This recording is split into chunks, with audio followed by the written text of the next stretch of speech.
to come and talk particularly about his book, which will be available, signed copies, on sale later, and I think you'll see on your chairs there are leaflets all about it. And he's going to talk for half an hour or so, and then I'll introduce Ellen then, Ellen Quigley then, and we'll move to a discussion. So, okay, Stephen, thanks very much. Oh, thanks.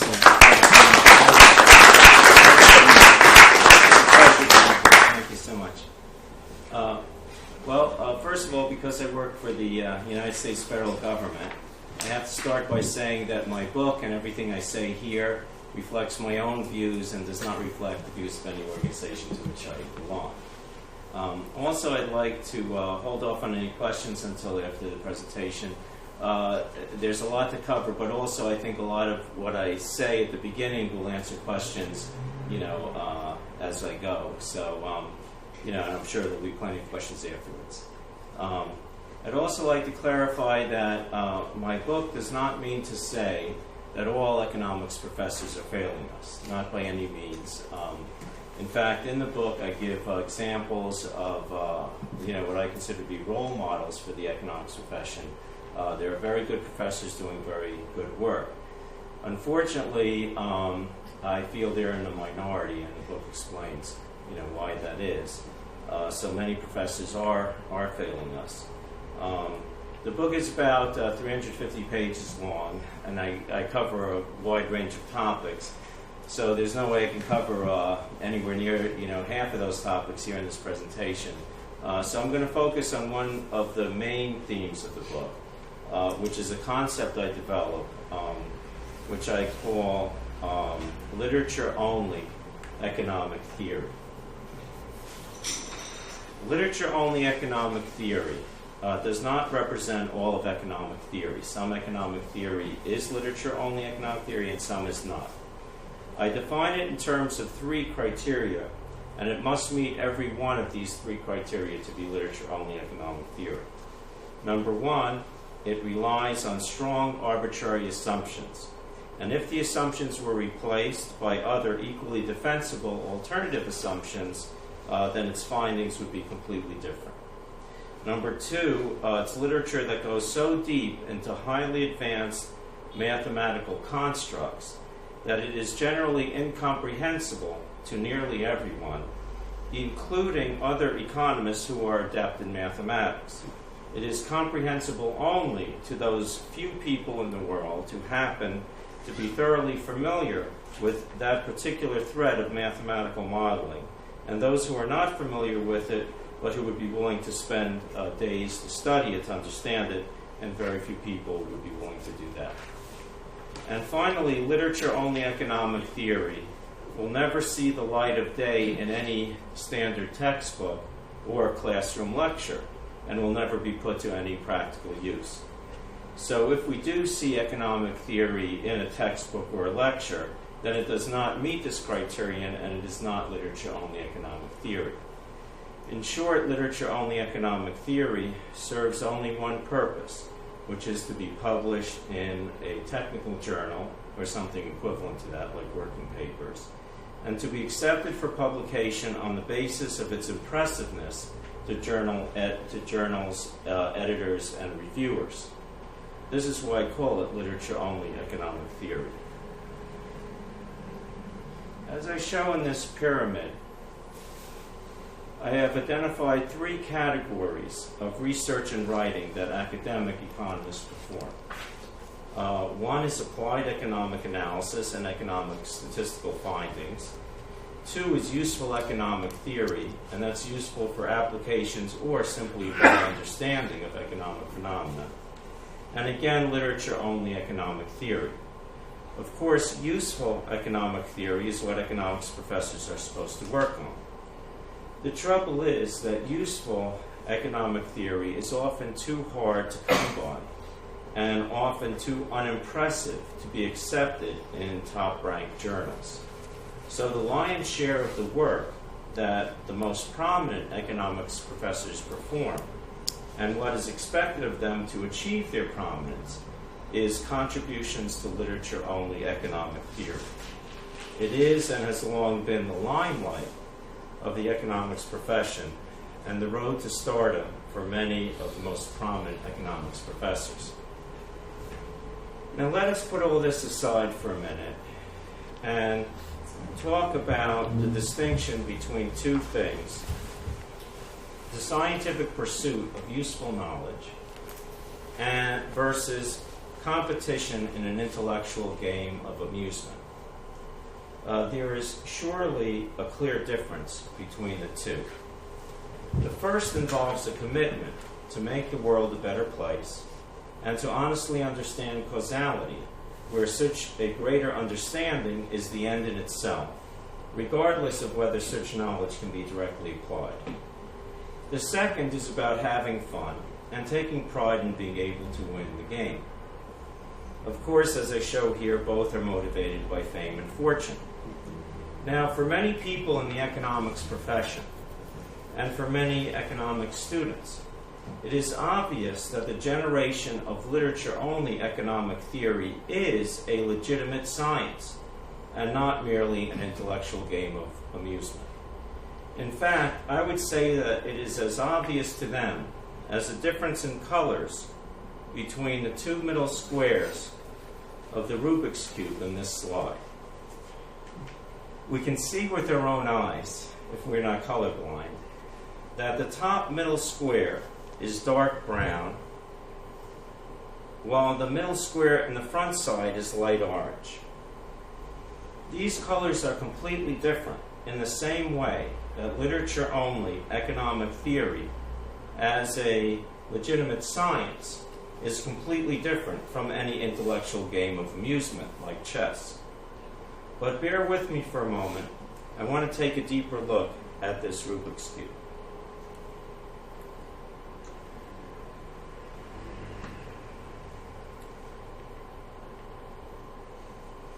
I'm going to start blocking off parts of it without changing any of the colors in any of the squares.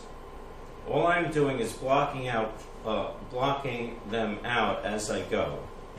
And as I do this, you can stare at the two middle squares to be totally confident that I did not change their colors.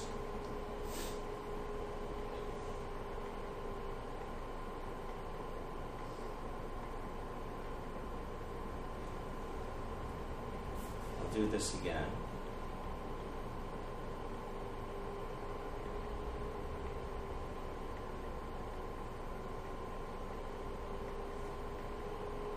Okay. We have just witnessed a fantastic optical illusion. The two colors we see, or the colors we may think we see, depend enormously on the colors that surround them. Squares number 1 and number 2 in this picture are essentially the same color.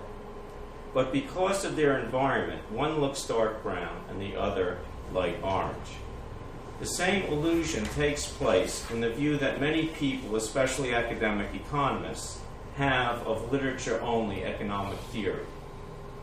When we deeply examine precisely what literature-only economic theory is and how it is produced and compare it to an intellectual game of amusement, we will indeed see no difference between them. But why does literature-only economic theory appear to be a legitimate science? It is simply because it is surrounded by things that make it look like a legitimate science. Its esoteric mathematical models, the research grants that it receives from science foundations, the fact that university departments stand behind it, and that technical journals publish it. Likewise, we see that leadership positions in our society are often offered to the champions of this intellectual game, with media coverage of what those champions of the game have to say about economics. And we see those champions surrounded by naive believers who are simply too impressed with the mathematics of their theories to question the scientific legitimacy of those theories. So I have here a handout. I guess there wasn't enough for everybody, but if you can just share it with your neighbor if you have one and take a look at it. I'm going to refer to this. Here's another. just sort of flip the pages and see it. Oh, great, thanks. Bear with me, I should have brought more copies. Okay, so let me talk about this handout. So this handout, I believe, provides a great example of literature-only economic theory. And it also demonstrates, in my view, the two core problems with the academic economics profession that I identify in my book. Number one, the preoccupation with mental self-gratification. And two, a focus on the game of getting published instead of making a valuable contribution to understanding economic phenomena. So first of all, what is this article that I handed out? This article is published in the most prestigious, highest-ranking economics journal in the United States, American Economic Review, which is published by the largest and by far most influential economic organization in the United States, the American Economic Association. The article is current, published in February 2018. But it is not just any AER article.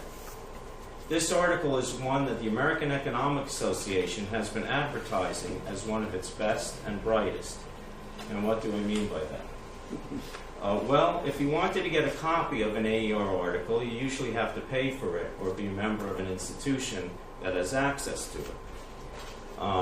This article, however, is being showcased at the AEA's main webpage under Leading News and offered to the public for free. In other words, the AEA is so proud of this article that they are showing it off and giving it out for free. Now, what is this article about?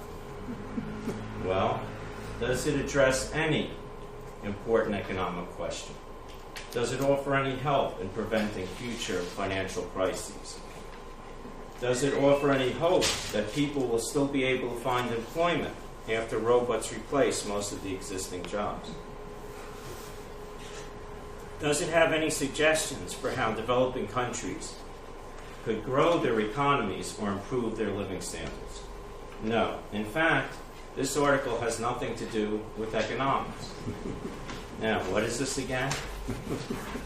Here is an article written by economics professors at a high-ranking university, published in the most prestigious economics journal in the United States, and being showcased as a great work of art, great work by the largest and most influential organization of economists in the United States, and it has nothing to do with economics. This article is about the order in which co-authors' names are listed when a journal article is published. You see, when co-authors are equal in importance in terms of their contribution to writing an article, their names tend to be listed in alphabetical order. But when they are not equal in importance to the article, then whoever the most important author is, they are listed first. And this creates an advantage for people whose names tend to be first in alphabetical order, because they could be confused as being the most important author when they are not. So, this article is about how we can flip a coin, literally, to let people know that the co-authors' names are in random order, unless we really want to say something that someone is the first author, being the greatest contributor. Okay, so perhaps this is a good idea.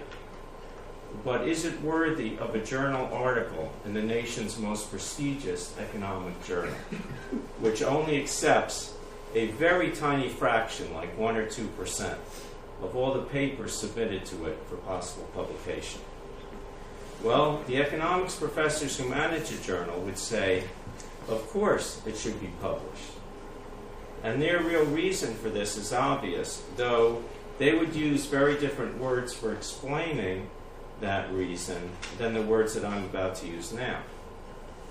The reason this is published in the AER is because of the fantastic degree of highly mathematical, esoteric, mental self-gratification that we can see beginning on page 494 of this article, going all the way to page 519. That's 25 pages of hardcore mental self-gratification based on arbitrary assumptions that allow us to prove impressive theorems based on those assumptions. Now, why do I think that these assumptions are arbitrary? Well, because I took about 5 minutes to think about it logically, which any reasonably deductive person walking down the street could do as well. In particular, the authors analyzed to the nth degree the advantage that people named Abernathy have over people named Zuckerberg in being sometimes mistakenly thought to be the primary author when they were only equal contributors to the article. The authors neglected all flip sides of this issue, however. For example, if Zuckerberg was, in fact, the less important author, some people will give Zuckerberg more credit than he or she deserves, assuming that the only reason he or she is listed second is because of alphabetical order. Thus, in reality, it is totally ambiguous as to whether alphabetization is more beneficial to Abernathy or to Zuckerberg. This simple logic was missed by this article because the article arbitrarily assumed the advantage was to Abernathy and then produced 25 pages of mathematical esoterica to have fun dancing around the idea as a purely intellectual exercise. And indeed, the authors won this chess tournament by getting their work published in the AER. Note also in the footnote that the authors are proud to mention that this mental self-gratification was generated with the support of 2 grants from the U.S. National Science Foundation. As already mentioned, this article is not about economics. It is about the publication game in economics. This is not by accident. This is what many economics professors, often in the most prestigious positions, see themselves as doing. They see their job as working to be successful at playing the game of getting published in economics journals. This is why they think economics professors like them exist. Let us also bear in mind that this same issue of whether life is unfair for co-authors named Zuckerberg applies to published literature in every other field of science and social science. So why isn't there an article like this in a medical journal, or a physics journal, or a psychology journal? Perhaps, just perhaps, it is because medical school professors, physics professors, and psychology professors could not care less, to use the softest words I can think of, about an issue like this. Because perhaps they are more interested in advancing knowledge in the fields of medicine, physics, and psychology. Just flip the page. Okay. So let me clarify something. It's very important that I clarify that what I'm saying here is not a criticism of economic theory itself. Economic theory, like the Slutsky equation, or the Hector-Ohlin model, or the Lancaster-Lipsey theory of the second best, etc., are exactly what makes economics economics. The problem is not with abstraction. The problem is with relevance.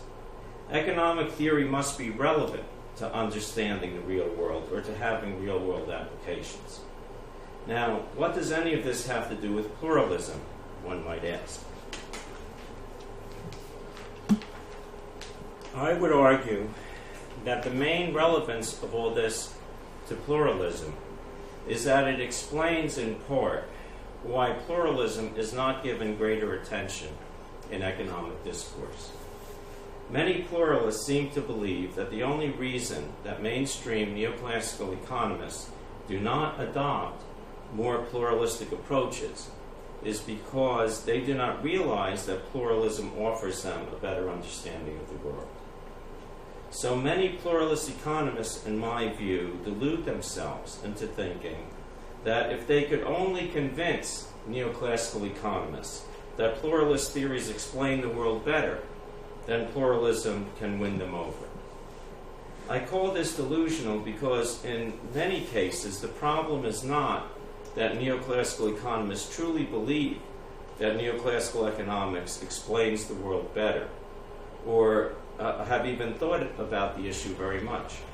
The problem is that neoclassical economists in many cases are simply motivated and incentivized by the game of promoting the kind of models that will advance them in their careers. Now, all this stuff about literature-only economic theory may sound totally nuts, doesn't it? I mean, surely no one else agrees with any of this, do they? Well, as it happens, there are some other nutcases like me who have been vocal about the same issue, especially after the Great Recession in 2008. Here's one of them, a guy named Joe Stiglitz, who won the Nobel Prize in Economics, you're the President's Council of Economic Advisors, etc. He wrote in the Financial Times, "It is hard to understand how peculiar the predominant macroeconomic models were. Many assumed demand had to equal supply, and that meant no unemployment. Right now, a lot of people are just enjoying an extra dose of leisure." I'm pretty sure he was being a little sarcastic in that last sentence. Here's another one, Paul Krugman, who said in an article in the New York Times that the central cause of the profession's failure to recognize or to avoid the Great Recession was the desire for an intellectually elegant approach to show off mathematical prowess. This romanticized vision led most to ignore all things that could go wrong. And while we're at it, here's another guy. Here's another one. A guy named Robert Solow. When the Congress of the United States was investigating the academic economics profession right after the Great Recession, essentially asking, how can you guys let this happen to us? This guy, Bob, was asked to testify in a congressional hearing. And what did Bob say? Well, he said in so many words in his testimony before Congress, hey, those models that academic economists believe in, well, they stink. They're phony. And then there's this guy, Alexei Leontiev, who happens to have been Robert Solow's dissertation advisor, the Nobel laureate in economics in 1973, founder of input-output analysis, and so on. And when Leontiev was president of the American Economic Association back in 1970, he described literature-only economic theory at that time in his presidential address before the American Economic Association members. In that address, he described this literature as being scandalous and reflecting an unsatisfactory and slightly dishonest state of affairs. I will stop at these four Nobel laureates and rest my case that I am not simply alone. I'm simply not alone in my criticisms of literature-only economic theory. So let us now ask, how far has the profession's leadership actually gone to address the problem? Unfortunately, not far at all. I will now give an example from my own experience in communicating with leaders of the profession. In 2006, I started a nonprofit organization called the Association for Integrity and Responsible Leadership in Economics and Associated Professions, or AIRLEAD for short. In 2008, I was writing to various professors I knew to seek their endorsement of the organization, and in some cases to see if they might be interested in serving on our board of directors. The effort was fairly successful. For instance, we received a nice endorsement from Professor David Colander at that time, and another very nice one from Professor Deirdre McCloskey, who soon after that became the chair of our board of directors. At that time, I also wrote to Robert Solow, who I knew from when I had worked many years earlier at the National Science Foundation, while he was there as a member of the National Science Board. We exchanged a couple letters back and forth. Bob Solow never learned and refused to learn how to use email. Here's a copy of one of the letters in which he basically supports the opposition that I have expressed to what he called, in his own words, excessive abstraction, high theory with no apparent tie to any pressing problem, and so forth, and so on. But what did Bob Solow say we should do about the problem? Well, one thing he said we should not do, or at least he would not support it if we did, is to have any, quote, organized campaign to redirect what bright young economists do, unquote. He said the resistance should resist by example in writing and teaching. The sessions of the AEA and regional conventions are exactly the right sort of thing. Perhaps a good idea would be for sessions in which approaches to a particular question are both exemplified, each with their own protagonist, rather than a general debate. In short, leaders like Robert Solow have called for polite discussions of alternative perspectives, not even a debate on the issue. In my view and from my experience, I know that these polite discussions are surely destined to be inconsequential, with each side politely agreeing to disagree in the end.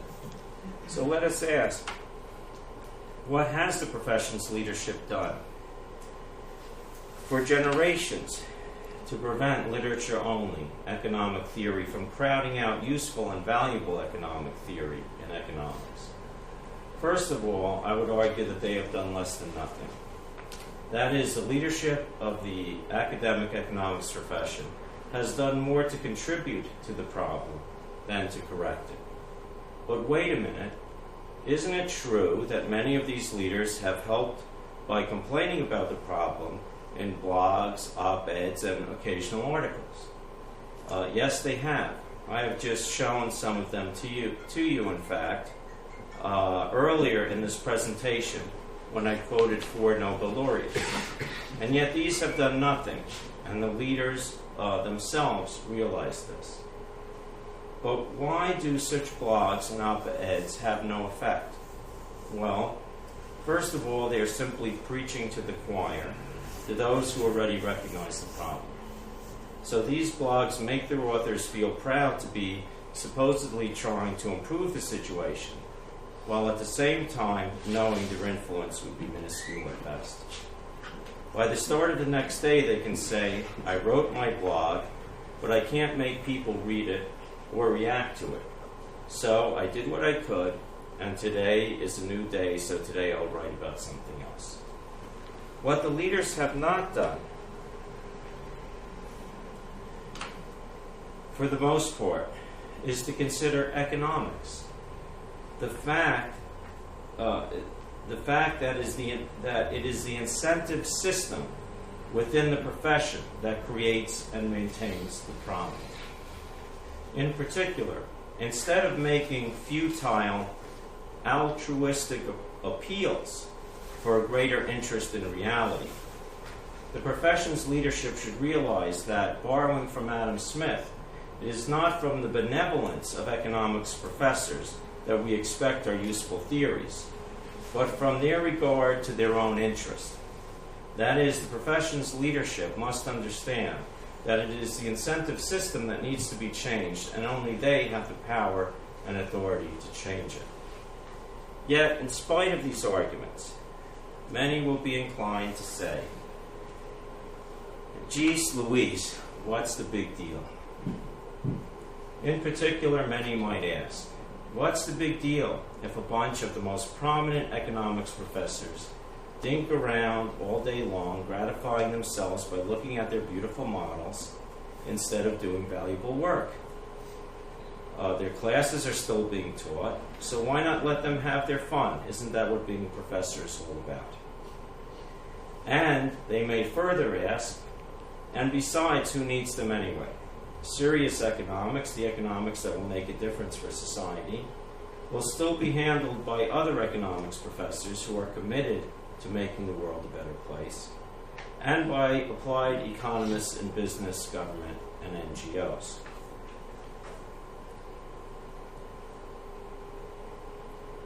Well, First of all, in response to this, no one is having so much fun, as if that were a legitimate excuse to begin with.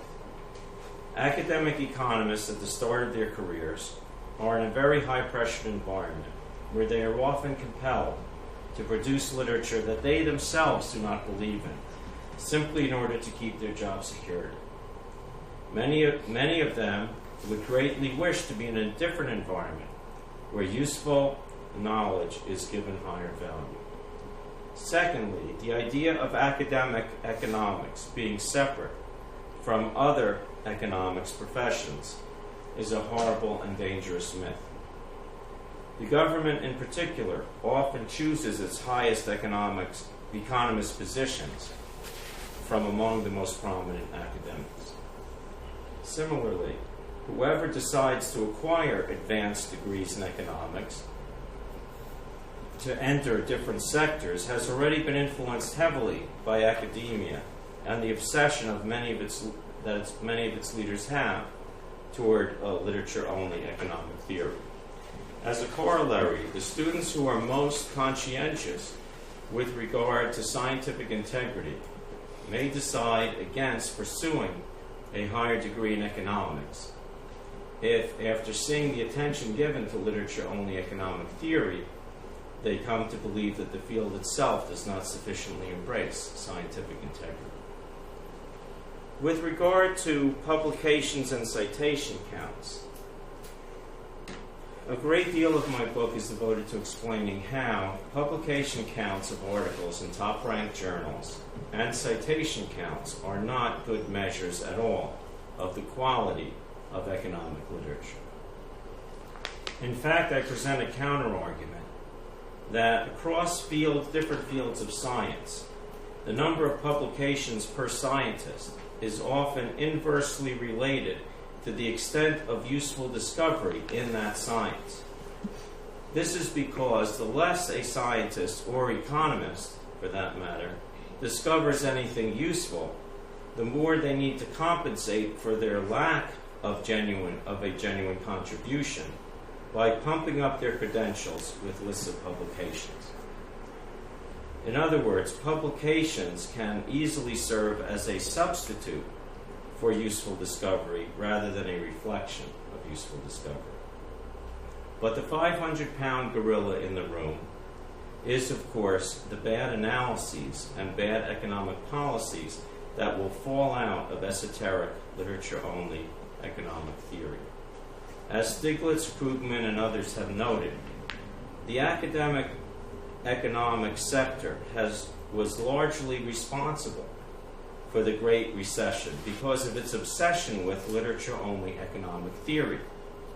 This was not a small cost with regard to the harm that was done by this situation.